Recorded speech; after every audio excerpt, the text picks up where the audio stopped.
Be advised, you are coming in weak and unreadable. Say again, Com Tower. This is Pacho. Do you read me over? Pacho, this is Com Tower. I read you Lima Charlie. Com Tower, Com Tower. Request permission to launch and commence the field op. Over. Stand by. Pacho, permission granted. I say again, permission granted. Roger that. Launching podcast in 3, 2.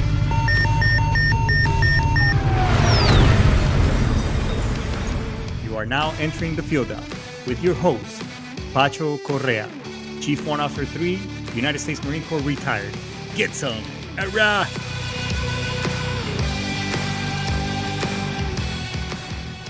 What's going on, everybody? It's your boy, Pacho.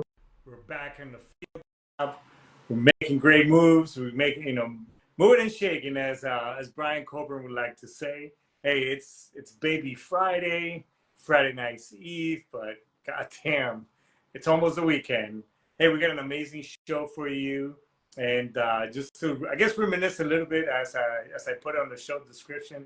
But nonetheless, let's get all the pleasantries out of the way. Hey, this show is brought to you by the VA. The VA is an amazing organization. Yes, before everybody here starts making a barrage of comments on my on my Facebook website. Hey, look, the system is not perfect. However, it's gotten a lot better. As a matter of fact, this week I was just helping a veteran, a fellow Marine from back in the day. As a matter of fact, this guy and I we went to bootcamp. We went to high school together. He joined 2 years before I did, but nonetheless, he never filed a claim. He never did, for whatever reasons. He's gone. However, we went on there, got some stuff going, and it was very easy. He even made a comment. I was like, wow, when I first, when I did this, when I tried to do this many years ago, it was somewhat complicated. Well, it's gotten a lot better. So he was able to do it, and I helped him with the claim, and then he's filling in the gaps as far as the other things that he's claiming in the system. So at the end of the day, what am I saying, everybody, is that you got to do your due diligence and get a claim going. Okay. Especially under the PAC Act nowadays it's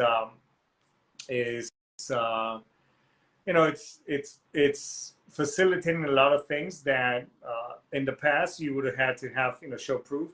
So if you follow me in my other social media platforms like LinkedIn, as well as TikTok and everything else, I put out a lot of good content out there as well. The whole point of these social media platforms that I have established, everybody, it's mainly to disseminate information down to the lowest level.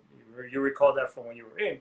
So the whole point being is that I use TikTok as a means to share information, not so much to shake my booty and do crazy dances, which at some point I may entertain you like that. However, it's just getting information out and then educating you and empowering you. Okay, so check out the VA. Go on there and see and see what's up and get a claim going. If you need help with that, you're more than gladly to hit me up right here on the show, and we can get you going. Also, September is Insurance Awareness Month, Life Insurance Awareness Month. So, when was the last time you checked out your policies? Do you think you have the right coverage? And again, this is not, even though I am an agent and I do work with these type of products, this is not a sales pitch whatsoever. However, you want to make sure that you're properly covered, and you want to make sure that you have the right product under you. As I pass on my other social media platforms, the only best type of protection that you should have is term insurance. And I can explain a whole lot more. So if you want to find out more, no pressure, no commitments, no BS, hit me up, and I'll be more than glad to explain the different products, and then so you can make a well-informed decision. So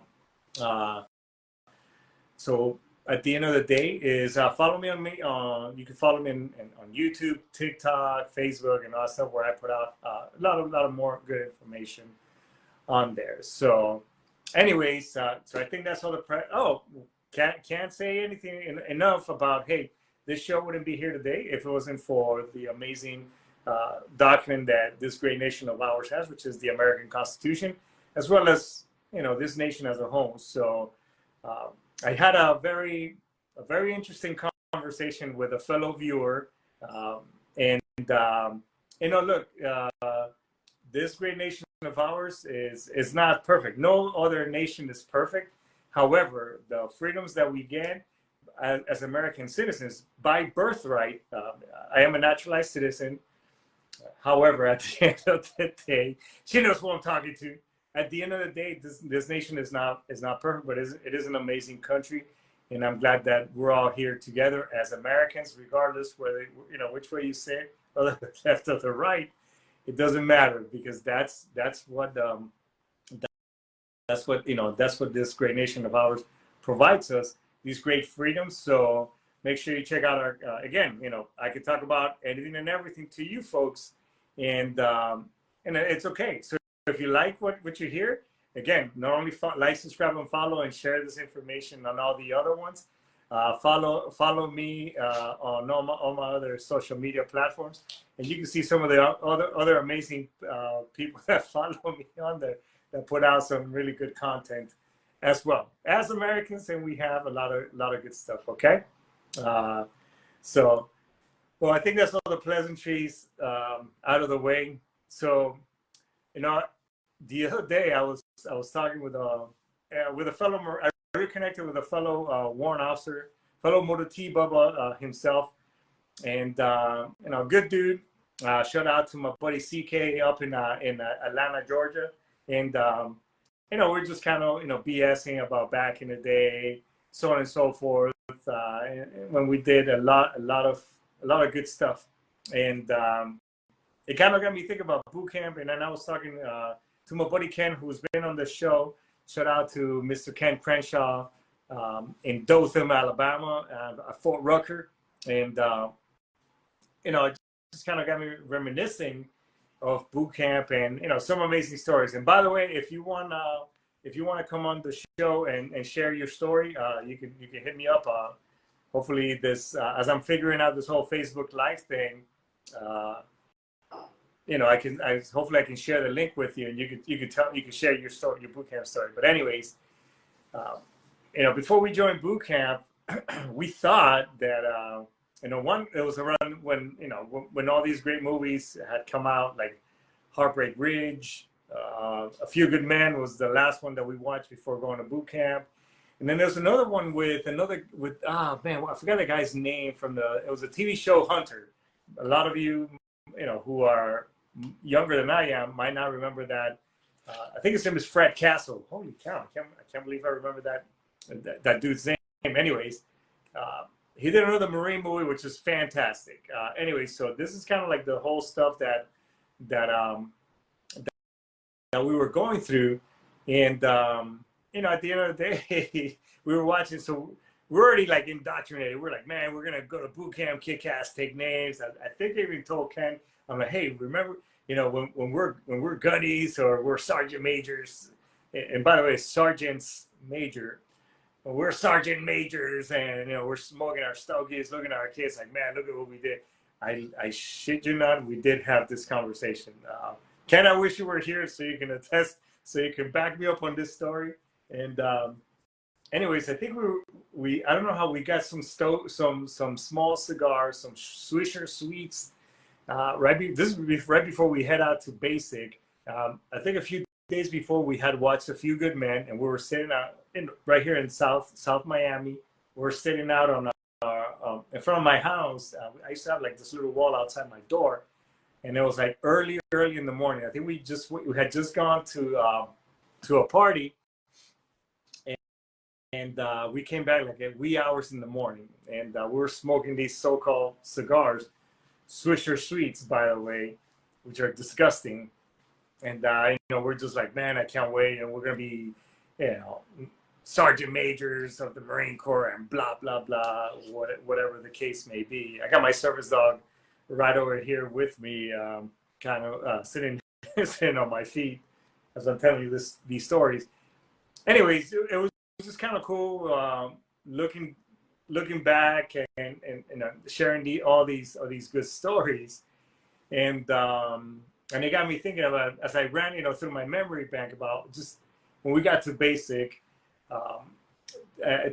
basic, first of all, the day before I shipped out, or the morning of, I had sat on, I had gone to my mom in her bedroom, and she was, I remember that she was laying in her bed. It was like, I think like 5 in the morning was when Gunny Vitelli, or one of his people, were going to come pick me up from the recruiting office. And I sat there hoping and praying that my mom, what a mom does, kind of like, this is say how to PFC taps everybody. Hoping and praying. So, I was scared. I'm not going to lie. I was scared. And, because it's the unknown. So I was kind of hoping and praying that my mom would say, no, mijo, don't go. You can stay. But my mom, in good old Nelly fashion, she just kind of said, hey, you're going to be fine. It's okay.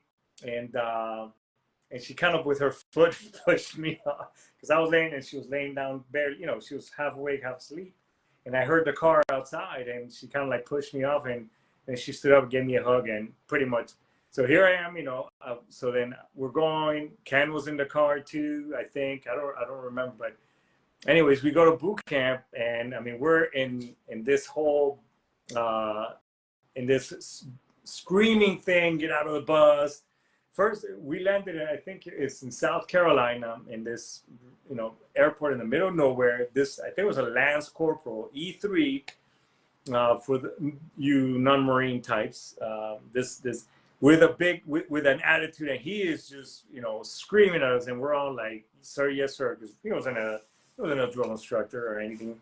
He was just a Lance Corporal with a chip on his shoulder, but he was kind of our handler. So we get on the bus, and man, it was just crazy as shit.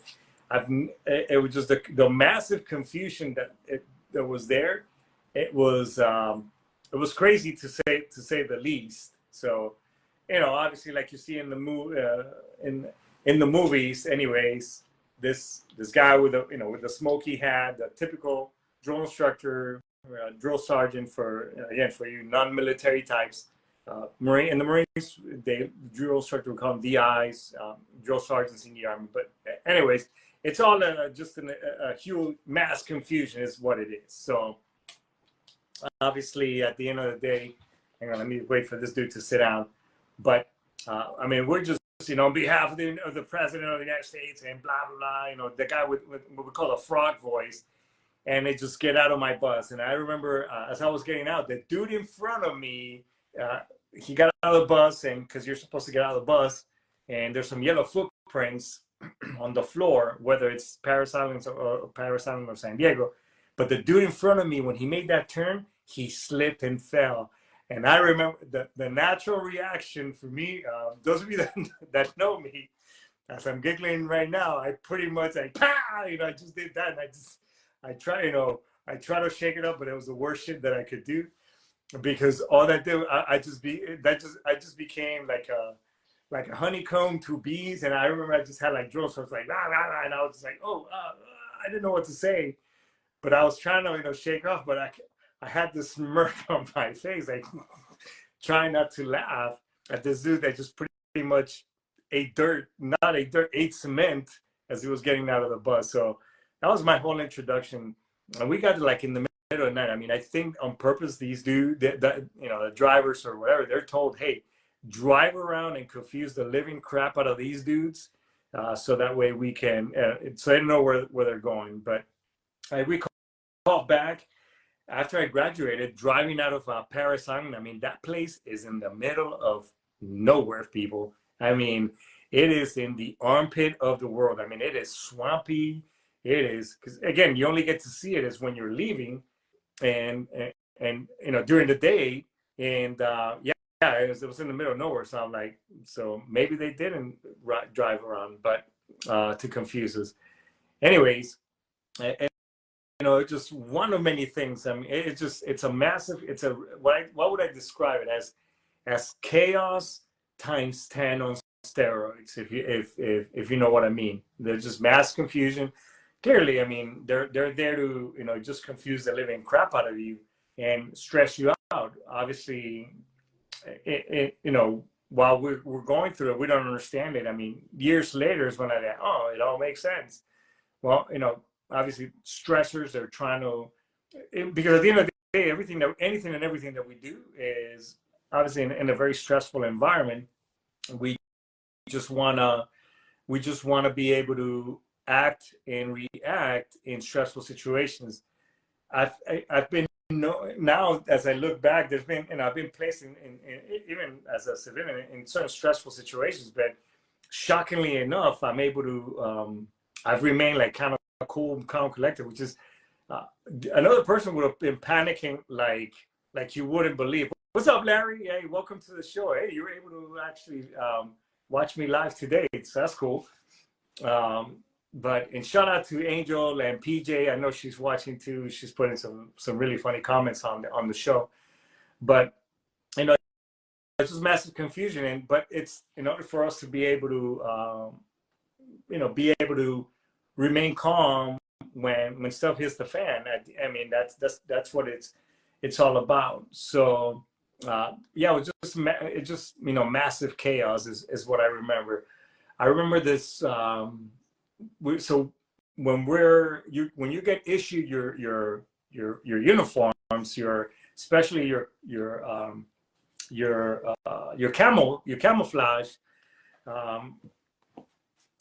or BDUs, as my fellow army types are that listen to the show. So you're in this one room, and you're standing against, you're back against the wall or bulkhead, if you know, we're using naval terminology. So they're saying, hey, and I think we were on our what do you call it, whitey tighties or boxer shorts, because they're issuing this stuff out and we got to put it on. And so there's this landscaper from supply basically walking through these tables, just walking up and down, just screaming, hey, you're gonna pick up this, and depending on, and go ahead and try it on. And I could barely recall if we were trying it on or anything, but I remember you're gonna put this, this green skivvy shirt, green skivvy shirt, and blah blah blah, and whatever the case may be. And he's just barking, and we're just putting this shit on. But I clearly remember this, and he was from Florida too, from Miami, from the Miami MEPS, because there was about 8 or 10 of us that from Miami that ended up in not in the same. 3 of us, I think, ended up in the same platoon, and the others kind of got sprinkled out in the other. Anyways, the one dude, God, I wish I remember his name, but I remember, because this is right after we got our heads shaved. So he's sitting right across from me, and let me tell you, you never knew, how ugly some people's heads are. Is when you're looking at this dude or these other dudes, we all look like basically we look like walking testicles. I mean, shaved testicles. But this one dude across from me, I mean, this dude looked like a xenomorph, like one of the aliens, long head and shit. I mean, his head was kind of elongated like that, and he had divots in the center, and he had like a lump right here on his forehead. I mean, and it was just a weird head, and me already having to giggle my ass off, before we came in. This dude is the one right in front of me, and I'm begging God. I'm like, please, Lord Jesus, just if raised Catholic though, but I'm like, please, Lord Jesus, if you do exist, please swallow this dude into the ground, so I don't have to look at this weirdly head-shaped mother effer that's standing right before me. And but the dude, and at that point when you and somebody else's eyes just like lock with each other, and then you just wanna like burst out laughing. I mean, that shit happened. And I mean, we locked eyes, and there's this like, we had like this entire, for that 1 minute or so, it's like we had he's moving the camera. It's like this dude and I, we had like this entire conversation in that one little minute, I'm gonna go ahead and fix the camera. It's like we had this entire conversation in this 1 minute. I know we were both saying to each other, "Bro, please don't laugh." You know what I'm saying? And we're looking at each other, and I'm already like, and I'm already sweating. I'm like, I'm holding it in, and he's holding it in. I can see that he looks away. I look away. Our eyes lock in again, and it's just building up. And thank you, everybody get out. I've never been so glad to hear a scream from a drill instructor, ever in my life, especially at that moment, because had I lost it right there, forget it. I mean, I would have been branded that one recruit that they just hazed and amazed the whole 3 months that we were, in boot camp. So I mean, that was just one of the moments that I recall. That was pretty funny and pretty intense. I remember another time. This is like we. And again, I don't know how it is. I wish, man, sometimes I wish I had like this, how the other armed forces do their boot camp. But yeah, you were Private Smiley. I can see that. But I remember, so I had this one dude, his name was Vaughn, PF, private or recruit Vaughn.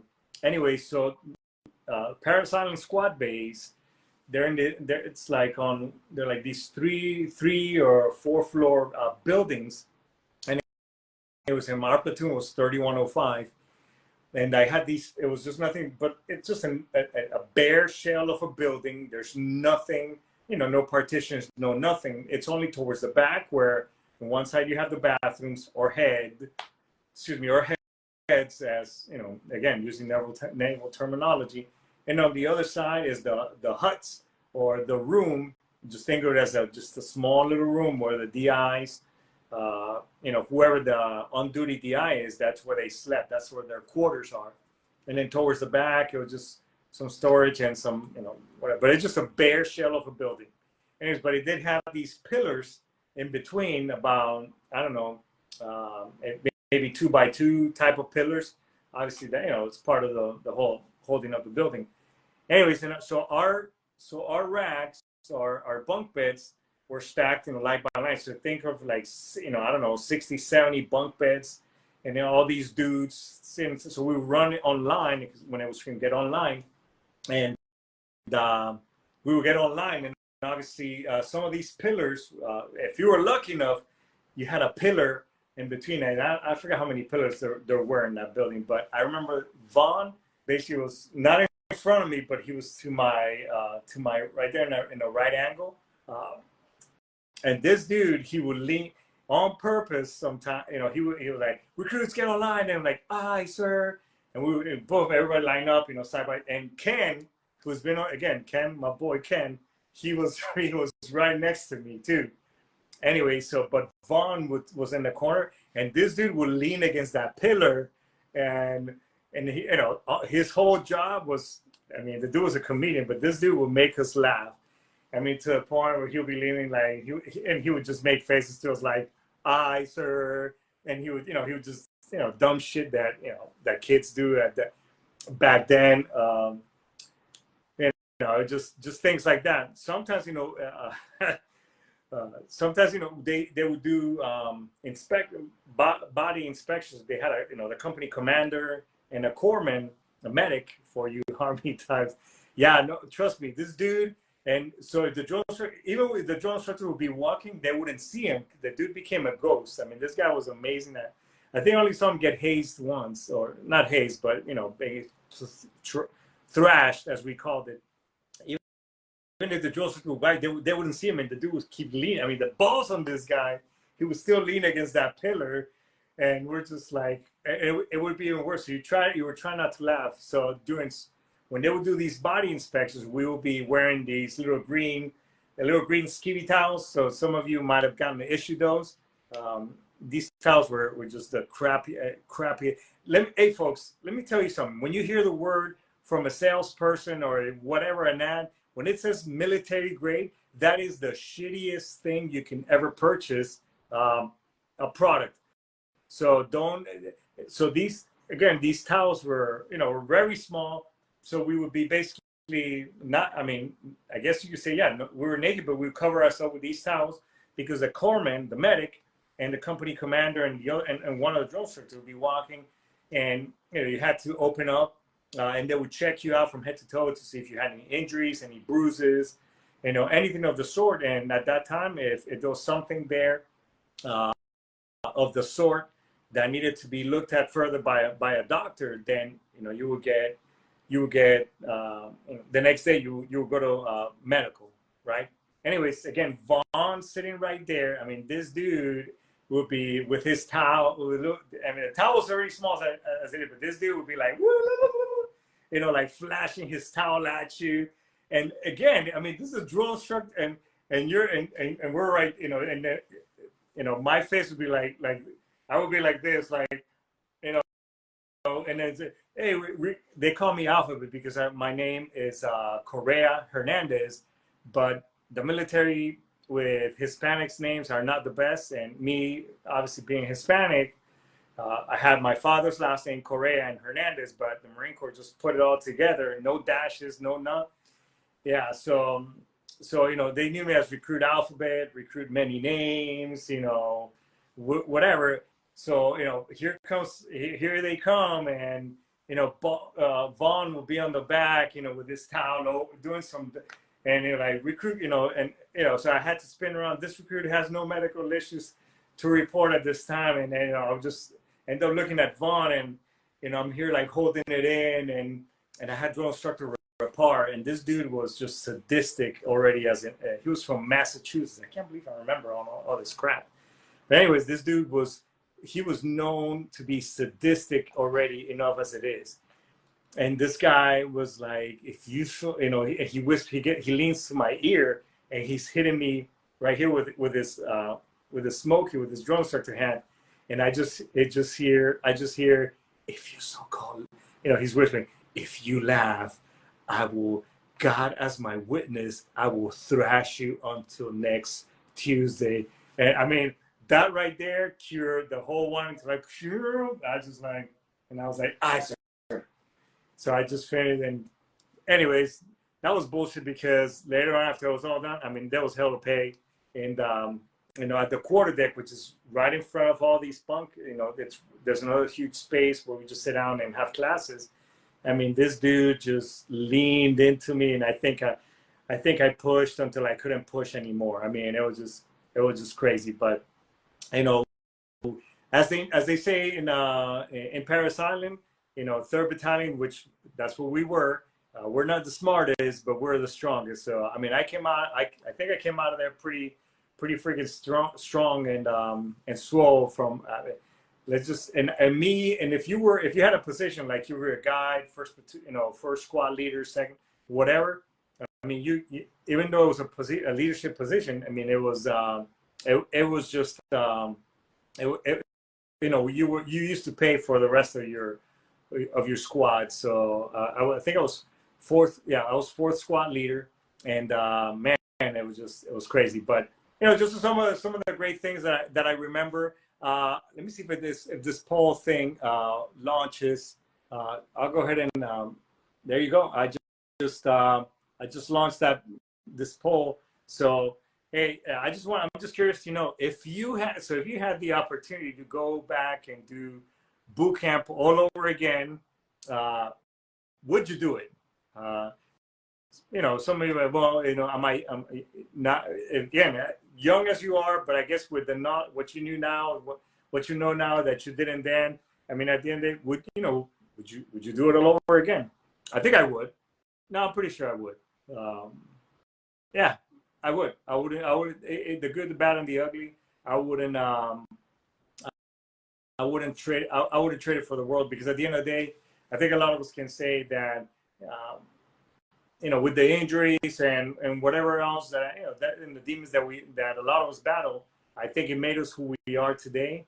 And as a whole, maybe I would have maybe changed my career as a whole, made some different choices, I guess, that some regrets that I do have personal wise.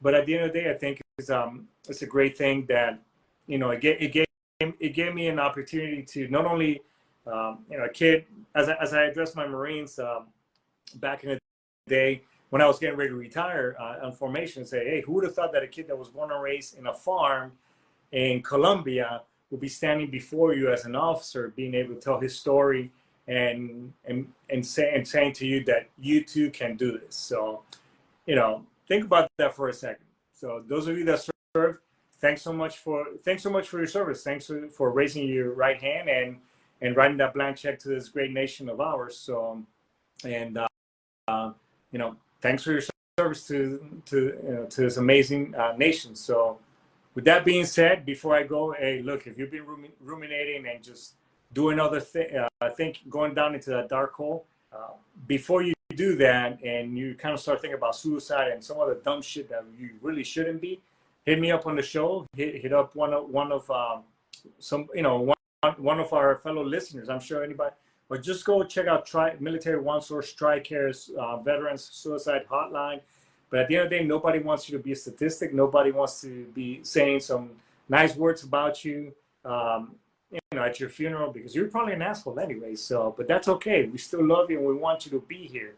So with that being said, everybody, I think we're going to go ahead and end Dex right here. So, Ice Tomas, Dice the Key. We'll see you next week. And keep rocking. Yes!